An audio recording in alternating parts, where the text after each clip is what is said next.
Hello everyone, welcome back to my channel. Today's video is going to be for the game masters out there. This is my thoughts on how to quickly create a adventure or a few combats without having to really use all the number crunching. So you know what the challenge ratings are that are appropriate for your characters. Say this is 4 to 5 people, level 2. So appropriate creatures that say you want them to be at least one-on-one to the party without them suffering a chance of dying, then you're looking at creatures that are 2 challenge ratings lower than the party. If you want to use more numbers, you're looking at 3 or lower. After that, you're looking into minion rules, which they just have 1 hit point, and you can use pretty much 3 per party member, and their XP though is like 25 per minion, unless you give them special situations or abilities that would make them more unique.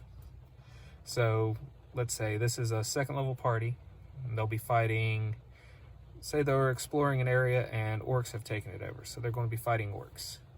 I want the party to be outnumbered 2 to 1 by the orcs, but I want the party to have a good chance to, say, fight the orcs and win.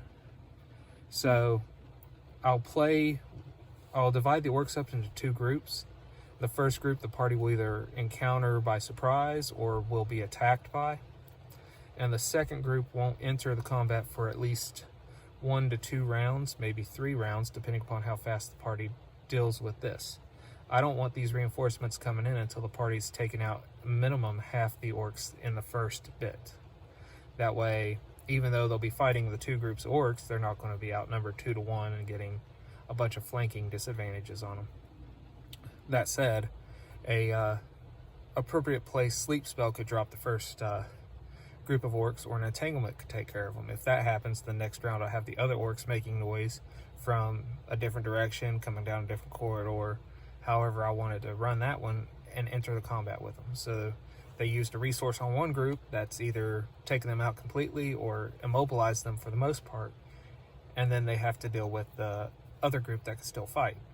And then the group that's immobilized would be slowly getting free and moving its way to the party, but the group that was, say, taken out by sleep, they're out until they've been disturbed. So that's how I would handle, say, trying to use a large amount of creatures. Then let's take single creatures that are a little bit more potent. If I wanted to give the party a fighting chance, you would use a challenge rating equal to the party level, and I'll do no more than 2 of them. So that way the party can outnumber and the party can get more advantages. So in this case, this is a little bit above them, so I'd only use 1.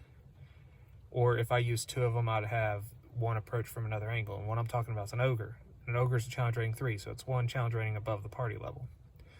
But a party of 2nd level, numbering 4 to 5 characters, could take out a challenge rating 3 without sustaining much damage. And if I wanted to use 2 of them, I could use it the way I was just using the orcs. I'll have 1 of them come into the combat when they've either almost killed this ogre or severely injured it, to the point where 1 round of having 2 ogres will be a good threat but won't kill the party. But criticals do happen, so take it as you will. Now, if I wanted to really mess with the party, I would use a single troll, but I'd have to give the party some sort of warning that the troll is in the area. Sightings, rumors, something, so that way the party can prepare fire and acid and stuff. So my experienced players at 1st level could take out a troll, as long as they knew it was there, could prepare for it, and had a little bit of GP to spend to get the fire implements that they would want. That said, anyone the troll hits at 1st level would die. Anyone the troll hits at 2nd level, if they're at full hit points and not a wizard, would probably be dropped to like a few hit points above 0. So their rounds in combat would not be enough to make this an easy combat for the party. but I have seen parties destroy stuff that's well above their challenge rating. And this is how I would ad hoc combats, just looking at the challenge rating alone without doing the number crunching. If anyone's done this similar to this, put it in the comments below. If this is helpful, put it in the comments below.